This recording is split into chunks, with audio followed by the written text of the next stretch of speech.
새벽 4시 반 알람도 맞춰놓지 않았는데 눈이 떠졌습니다. 옆에서 남편이 코를 골고 있었습니다. 천장을 바라보는데 가슴 한쪽이 답답했습니다. 이유는 모르겠더군요. 그냥 오늘도 또 이렇게 시작되는구나 싶은 마음뿐이었습니다. 이불을 걷어내고 거실로 나왔습니다. 찬물을 한 잔 마시는데 식탁 위에 놓인 달력이 눈에 들어왔습니다. 파란색 펜으로 동그라미가 쳐진 날짜 하나. 며칠 전 제가 직접 표시해 둔 거였습니다. 병원 예약도 아니고 누구 생일도 아니었습니다. 그저 메모란에 작은 글씨로 적어둔 말 한마디. 이날까지 생각해보기. 그 동그라미를 한참 바라보다가 저는 문득 깨달았습니다. 내가 지금껏 살면서 가장 크게 후회하는 게 뭔지, 그걸 처음 남에게 털어놓았던 바로 그날을 말입니다. 제 이야기가 궁금하시다면 지금 구독과 좋아요 한 번씩만 눌러주세요. 여러분의 작은 관심이 이런 이야기를 계속 나눌 수 있는 힘이 됩니다. 그날은 수원 행궁동의 한 작은 카페에서 시작됐습니다. 큰딸아이가 자꾸 가보라고 하던 곳이었습니다. 엄마, 거기 분위기 진짜 좋대. 빵도 맛있고. 한번 가봐. 그 말을 한 게 벌써 3달 전인데 저는 미루고 또 미뤘습니다. 카페보다는 동네 다방이 익숙한 사람이니까요. 그런데 그날은 이상하게 발걸음이 그쪽으로 향했습니다. 문을 열고 들어서는데 젊은 사람들이 노트북을 두드리며 앉아 있더군요. 한쪽 벽면에는 빵들이 가지런히 놓여 있었습니다. 크루아상, 스콘, 이름도 낯선 빵들이 줄지어 있었습니다. 앞치마를 두른 젊은 직원이 웃으며 다가왔습니다. 어머님, 뭐 드릴까요? 저기, 빵 하나만 주세요. 어떤 걸로 드릴까요? 크루아상이 제일 인기 있고요. 소금빵도 괜찮으세요. 그냥 아무거나 하나 집어들었습니다. 카운터에서 계산하는데 손끝이 조금 떨렸습니다. 배가 고픈 것도 아닌데 왜인지 모르게 그 빵을 꼭 먹어봐야 할 것 같았습니다. 창가 자리에 앉아 한 입 베어 물었습니다. 겉은 바삭하고 속은 부드러웠습니다. 버터 향이 입안에 퍼졌습니다. 그때 옆 테이블에 앉아있던 여자분이 웃으며 말을 걸었습니다. 이 집 빵 맛있죠? 저 여기 단골이에요. 네, 처음 와봤는데 신기하네요. 저희 때는 이런 빵이 없었거든요. 어머님 연세가 어떻게 되세요? 68이에요. 내년이면 70이네요. 어머, 그렇게 안 보이시는데요. 저희 어머니랑 비슷한 나이시네요. 그 말이 끝나자마자 문득 어린 시절이 떠올랐습니다. 전주의 작은 동네, 빵이라곤 크림빵과 단팥빵이 전부였던 시절 말입니다. 위에 설탕이 뿌려진 소보로빵을 사 먹는 게 소풍날의 가장 큰 즐거움이었습니다. 어머니 손을 잡고 시장 구석의 빵집에 가서 그 빵 하나 사달라고 조르던 기억이 났습니다. 우리 때는 빵이라고 해봤자 고작 서너 가지였어요. 그런데 요즘은 이렇게 종류도 많고 맛도 좋네요. 시간 참 빠르죠? 제가 이제 30인데 벌써 시간이 무섭게 가는 것 같아요. 저는 잠시 생각하다가 이렇게 말했습니다. 나이 먹으면 더 빨라요. 50대는 50km로 달리는 것 같고 60대는 60km로 달리는 것 같아요. 정말 눈 깜짝할 사이에 하루가 지나가요. 아침에 눈 뜨면 벌써 저녁이고 그 말은 사실 제가 스스로에게 늘 하는 말이었습니다. 앞자리가 바뀌고 나서 가장 크게 달라진 건 몸이었으니까요. 계단 몇 개만 올라가도 숨이 찼고 무릎이 시큰거렸습니다. 이유 없이 우울해지는 날도 잦아졌습니다. 특히 가족에게서 받은 사소한 말 한마디가 유난히 크게 꽂힐 때가 있었습니다. 바로 지난주에도 그랬습니다. 남편이 저녁 먹다가 무심코 던진 말 한마디였습니다. 요새 된장찌개가 맛이 좀 달라진 것 같은데? 왜? 싱거워? 아니, 뭔가 예전 맛이 아니야. 뭘 바꿨어? 아무것도 안 바꿨는데. 그래. 그럼 내가 입맛이 변한 건가? 그 말 한마디에 저는 그날 밤 잠을 설쳤습니다. 35년 넘게 차려온 밥상인데 이제 와서 맛이 달라졌다니. 젊었을 땐 그냥 웃고 넘겼을 말인데 이제는 그게 안 되더군요. 혹시 내가 치매라도 오는 건 아닐까? 혹시 요리하다가 실수한 건 아닐까? 온갖 생각이 다 들었습니다. 그럴 때마다 괜히 혼자 상처받고 밤에 누워서는 예전 일을 떠올리곤 했습니다. 아, 그때 우리 어머니도 이런 기분이었을까? 내가 무심코 던진 말 한마디에 어머니도 이렇게 밤새 뒤척이셨을까? 왜 그땐 몰랐을까? 어머니 생각을 하면 가슴이 먹먹해집니다. 돌아가시기 전 마지막 몇 년 저는 어머니께 잘해드리지 못했습니다. 아이들 키우느라 바빴고 남편 뒷바라지하느라 정신이 없었습니다. 주말에 한 번씩 찾아뵈면 그걸로 다 한 것처럼 생각했습니다. 엄마 괜찮아요? 어디 불편한 데 없으세요? 괜찮다, 괜찮아. 바쁜데 뭐하러 왔니? 전화만 해도 되는데. 어머니는 늘 그렇게 말씀하셨습니다. 저는 그 말을 액면 그대로 받아들였습니다. 정말 괜찮으신 줄 알았습니다. 이제야 압니다. 어머니도 외로우셨다는 걸, 딸이 더 자주 왔으면 좋겠다고 생각하셨을 거라는 걸, 그걸 깨달았을 때는 이미 늦었습니다. 60이 넘으니 삶의 중심이 달라졌습니다. 예전엔 지금의 고생이 언젠가 보상받을 거라 믿었습니다.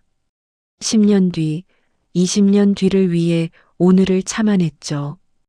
애들 다 키우면 그때 편히 살 수 있을 거라 생각했습니다. 조금만 참아. 애들 대학만 보내면 그때부터는 우리 인생이야. 남편이 그렇게 말하면 저도 고개를 끄덕였습니다. 그래, 조금만 더 버티면 돼. 그런데 막상 애들이 다 크고 나니 우리 인생이 시작되는 게 아니더군요. 몸은 이미 지쳐 있었고 마음도 퍽퍽해져 있었습니다. 그런데 어느 순간부터는 내일보다 오늘이 더 중요해졌습니다. 하루가 끝날 때 오늘을 후회 없이 살았는지 스스로에게 묻게 되더군요. 내일 아침에 눈을 뜰 수 있을까 하는 생각도 가끔 듭니다. 이게 마지막 하루라면 나는 오늘을 어떻게 보내고 싶을까? 사람을 만나는 것도 달라졌습니다. 누군가와 밥을 먹으면 예전엔 내가 밥을 샀다는 생각을 했습니다. 다음엔 내가 살게. 아니야, 내가 먼저 말한 거니까 내가 살게. 그런 실랑이를 하면서도 결국 제가 계산했습니다. 나이가 더 많으니까 당연하다고 생각했죠. 그런데 이제는 그 사람이 나를 위해 시간을 내줬다는 생각이 먼저 듭니다. 내가 돈으로 그 시간을 산 게 아니라 그 사람이 나를 위해 시간을 내준 거라는 걸 알게 된 거죠. 이 깨달음이 왜 이렇게 늦게 왔는지 모르겠습니다. 카페에서 만난 그 젊은 분이 제게 물었습니다. 어머님은 노후 준비 어떻게 하셨어요? 저도 이제 슬슬 걱정이 되거든요. 노후 준비요? 뭐 특별한 건 없었어요. 그래도 뭔가 있으시잖아요. 저희 또래는 다들 노후가 불안하다고 하던데 사람들은 흔히 돈을 먼저 떠올립니다. 물론 중요합니다. 나이가 들어서 자식에게 손 벌리는 것만큼 자존심 상하는 일도 없으니까요. 제 친구 중에 한 명이 있습니다. 일은 가까운 나이에 아들에게 생활비를 받는다고 했습니다.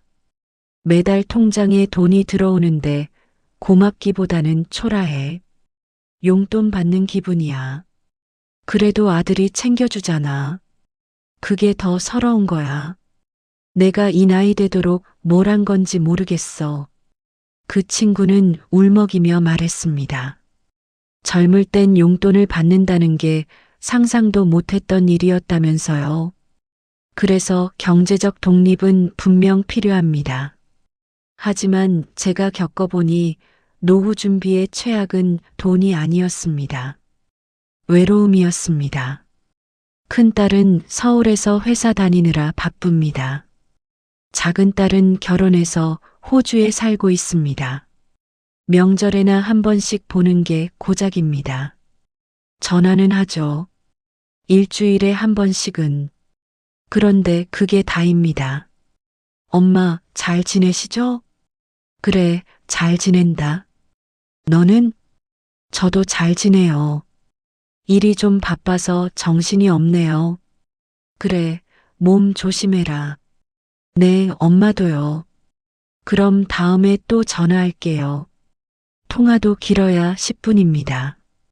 잘 지내냐는 인사만 나누고 끊습니다. 예전에는 이해했습니다. 애들도 바쁘니까. 자기 인생 사느라 정신없을 나이니까. 그런데 요즘은 가끔 서운합니다. 우리가 애들 키울 때는 모든 걸 다 쏟아부었는데 이제 와서는 이렇게 허전한 건지. 남편한테 그 이야기를 하면 남편은 늘 같은 말을 합니다. 원래 그런 거 아니겠어. 부모는 자식을 바라보고 자식은 자식을 바라보는 거지. 그래도 좀 서운해. 서운해도 어쩔 수 없어. 우리도 우리 부모한테 그랬잖아. 머리로는 이해가 됩니다. 그런데 가슴이 쓰립니다. 그래서 저는 계속 일합니다. 사람들은 묻습니다. 이제 좀 쉬시지 그래요? 나이도 있으신데. 일이 있어야 사는 것 같아서요. 그래도 너무 무리하지 마세요. 솔직히 말하면 심심한 게 무섭습니다. 여행도 가끔이라서 좋은 거지 매일이면 공허해집니다. 일이 있다는 건 하루를 살아낼 이유가 있다는 뜻이더군요. 저는 작은 한복집을 합니다. 젊었을 때부터 해온 일입니다. 처음엔 생계를 위해 시작했습니다. 남편 월급만으로는 아이들 뒷바라지하기 빠듯했거든요. 바느질을 배워서 집에서 품을 팔기 시작했습니다. 돌잔치 한복, 결혼식 한복, 명절 한복. 주문이 들어오면 밤을 새워 바느질했습니다. 저고리 고름 하나를 다는데도 손이 10번은 가야 했습니다. 눈이 침침해지도록 바늘을 들여다봤습니다. 허리도 아프고 손목도 아팠지만 그만둘 수가 없었습니다. 그렇게 30년을 했습니다. 그런데 신기한 게 있습니다. 이제는 생계 때문에 하는 게 아닌데도 일을 하면 마음이 편합니다. 단골 손님들이 얼굴 보러 옵니다. 사장님 잘 계셨죠? 이번엔 손주 돌잔치 한복 좀 부탁드려요.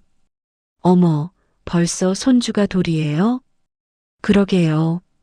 시간 참 빠르죠? 항상 비슷한 이야기를 나누지만 그래도 기분이 좋습니다. 누군가 나를 필요로 한다는 게 이렇게 큰 위안이 되는지 몰랐습니다. 손님이 돌잔치 한복을 가져가면서 고맙다고 할 때 그 순간만큼은 제가 쓸모 있는 사람이 된 것 같습니다. 요즘은 은퇴도 빨라졌다고 합니다. 40대 후반에 직장을 떠나는 사람도 많다고 하더군요. 그럼 그 이후의 삶은 어떻게 살아야 할까요? 저는 그걸 미리 준비하지 않으면 남은 시간이 불안으로만 채워질 거라 생각합니다. 진짜 노후 준비는 일찍 시작해야 한다는 말을 예전엔 흘려들었습니다. 나는 괜찮을 거라고 생각했죠. 그런데 지금 와서 보니 맞는 말이었습니다. 우리가 일할 수 있는 시간은 생각보다 짧습니다. 월급만으로는 평생을 책임지기 어렵습니다. 저는 큰 돈으로 시작하지 않았습니다. 작은 돈으로 연습했습니다. 한복 품삯으로 남는 돈이 있으면 조금씩 모았습니다. 처음엔 은행 적금부터 시작했습니다. 그 다음엔 친구 소개로 개도 들어봤습니다. 나중에는 펀드도 해보고 주식도 조금 해봤습니다. 남편은 처음엔 말렸습니다. 주식은 도박 아니야? 그 돈으로 적금이나 더 들어. 조금만 해볼게. 공부 삼아. 잃으면 어떡하려고. 조금만 하니까 괜찮아. 하지만 저는 포기하지 않았습니다. 신문도 보기 시작했습니다. 경제면을 꼼꼼히 봤습니다. 처음엔 무슨 말인지 하나도 모르겠더군요. 코스피가 뭔지 환율이 뭔지 하나도 몰랐습니다. 그래도 계속 읽으니까 조금씩 눈에 들어오기 시작했습니다. 그렇게 25년을 하니까 조금씩 돈이 모였습니다. 큰 돈은 아닙니다. 그래도 지금 우리 부부가 자식 손 안 벌리고 살 수 있는 건 그때 그 작은 시도들 덕분입니다.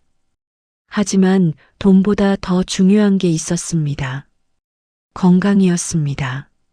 젊었을 때는 몸이 좀 상해도 회복될 거라 믿었습니다. 밤을 새워 바느질하고 끼니를 거르고 운동은 아예 하지 않았습니다. 한복집 일로 하루 종일 앉아 있었으니 따로 운동할 필요가 없다고 생각했습니다. 그게 얼마나 어리석은 생각이었는지 이 나이가 되어서야 알았습니다. 55세쯤이었나요? 어느 날 허리가 너무 아파서 일어날 수가 없었습니다. 남편이 부축해서 겨우 병원에 갔습니다. 허리 디스크가 심하네요. 수술을 고려해 보셔야 할 것 같습니다. 수술이요? 그럼 일은 어떻게 해요? 일은 당분간 쉬셔야죠. 이대로 두면 더 악화됩니다. 그때 정말 무서웠습니다. 수술을 하면 한복집을 어떻게 하나? 주문 받은 것들은 어떻게 하나? 걱정이 태산 같았습니다. 다행히 수술은 잘 끝났습니다. 하지만 회복이 쉽지 않았습니다. 석 달 동안 제대로 걷지도 못했습니다. 그때 깨달았습니다. 아, 건강을 잃으면 모든 게 무너지는구나. 돈이 아무리 많아도 몸이 아프면 소용없다는 걸 그때 처음 알았습니다. 그 이후로 저는 달라졌습니다. 아침마다 집 앞 공원을 걷기 시작했습니다. 처음엔 10분도 힘들었습니다. 숨이 차고 다리가 후들거렸습니다. 그래도 매일 나갔습니다. 오늘은 그냥 쉴까? 아니야, 가야지. 한 달 지나니까 20분이 가능해졌습니다. 2달 지나니까 30분도 거뜬했습니다. 지금은 1시간도 걷습니다.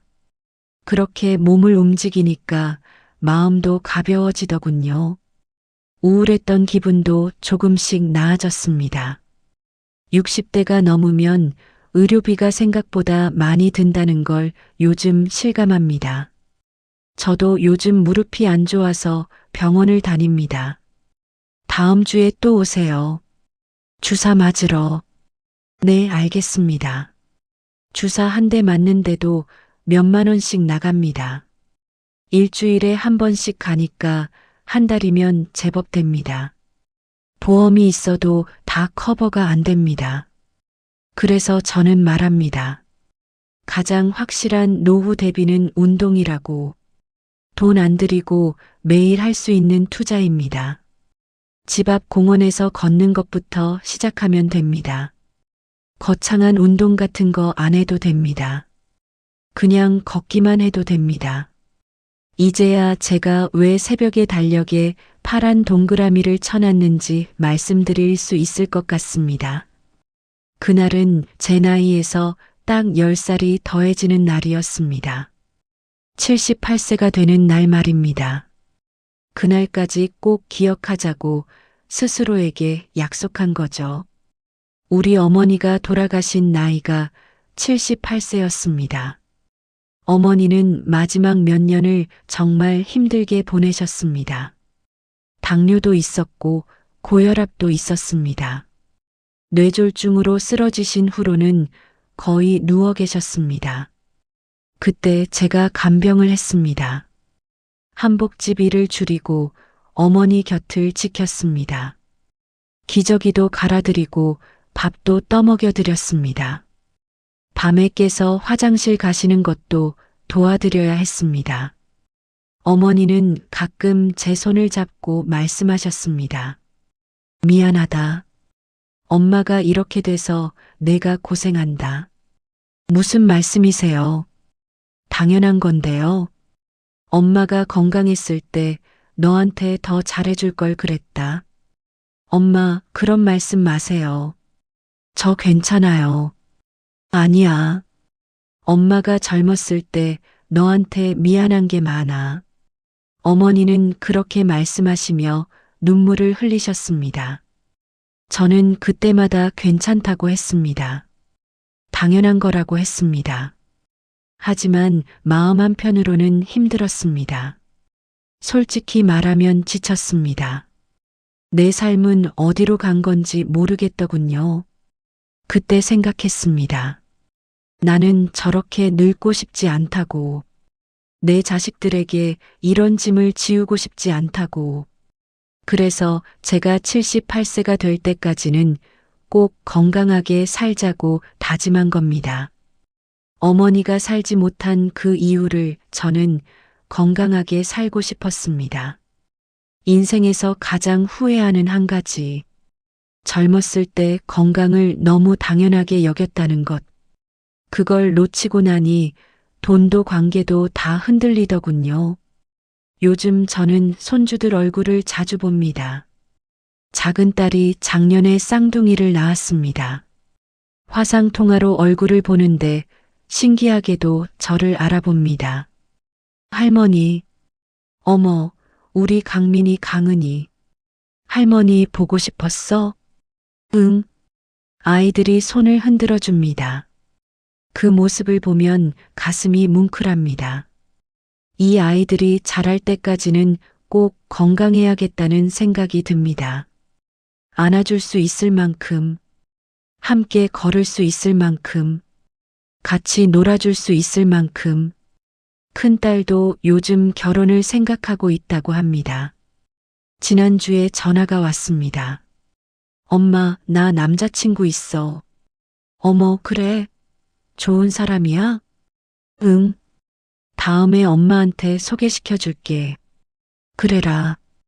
언제 한번 밥이라도 같이 먹자.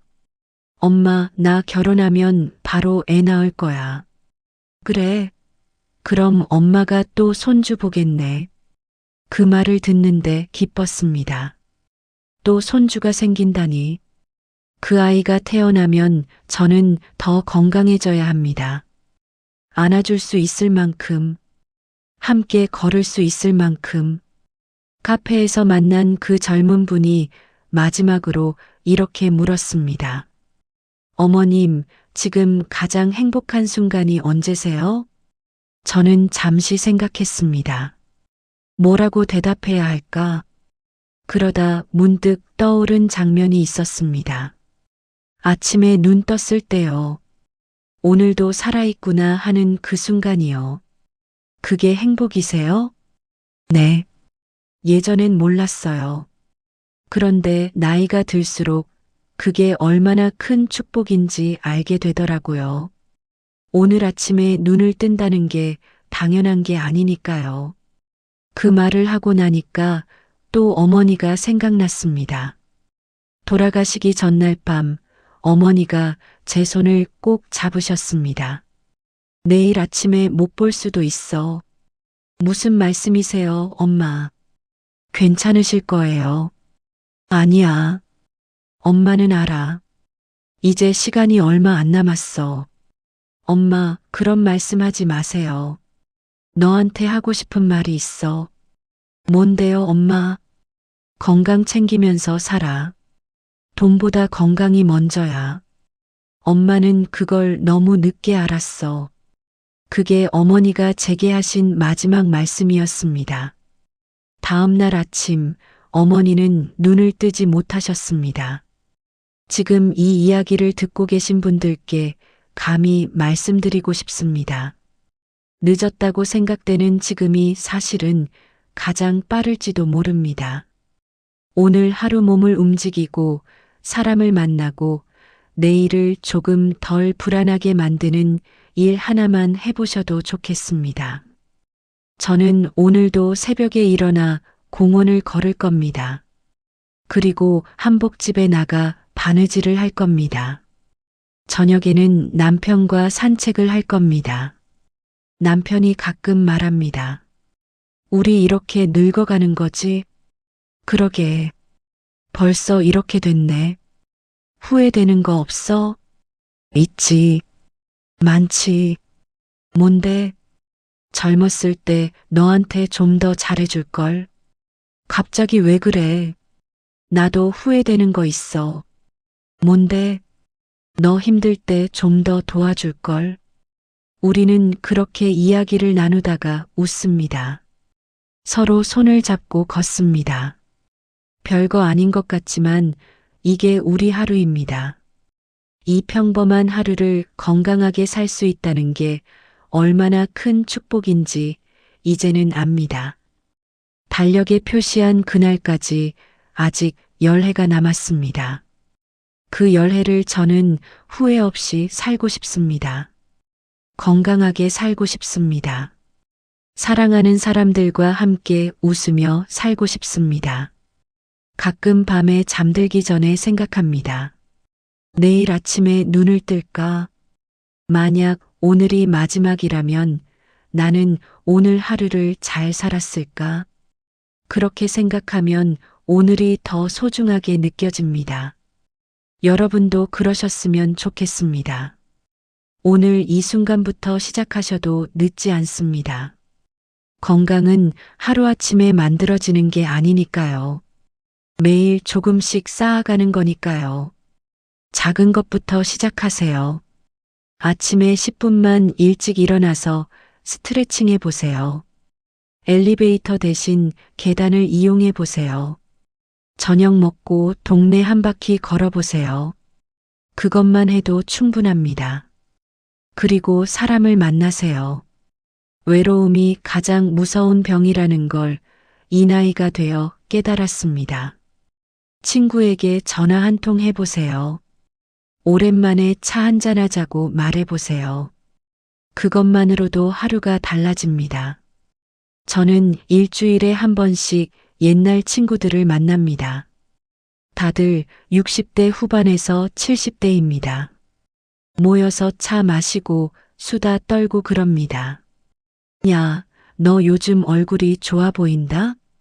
운동 좀 하니까 그런가 봐. 나도 해야 되는데 귀찮아서. 귀찮아도 해. 안 하면 나중에 후회해. 그래, 알았어. 내일부터 할게. 그렇게 서로 격려하고 다독이며 삽니다. 혼자서는 못해도 같이 하면 할 수 있습니다. 이 이야기가 조금이라도 마음에 남으셨다면 댓글로 여러분의 생각을 남겨주세요. 어떻게 노후를 준비하고 계신지 혹은 어떤 후회를 하고 계신지요.